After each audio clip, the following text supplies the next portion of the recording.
especially worlds like Metropolis and Krypton. Is there a process you go through when you create those things? Yeah, definitely.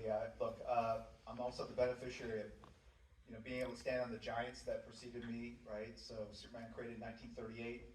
I didn't get into comics much later. I know.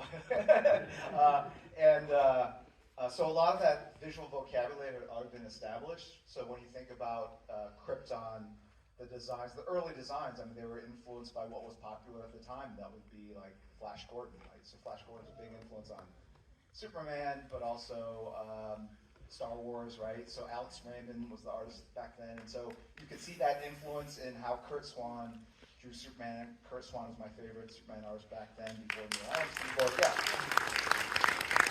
and then when John Byrne came on, that's when I really, Deal. right. So that was, and that made the cover of Time magazine. The fact that they, kind of they yuppified him, they kind of really retooled him. But then he also then created a different look for Krypton. It was a lot of angular shapes and circular, almost like jellyfish kind of shapes. So when I did my run on a couple different Superman books, I tried to incorporate those two aesthetic influences. But then when it comes to like Metropolis, like to me that's also a character in our universe, just like Gotham City is.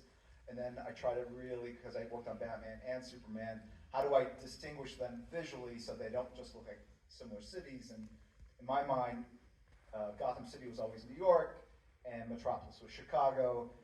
Metropolis was more Art Deco influence, leaned on golden colors, yellow colors, white colors, light blues, and had more ziggurat kind of flat roof tops.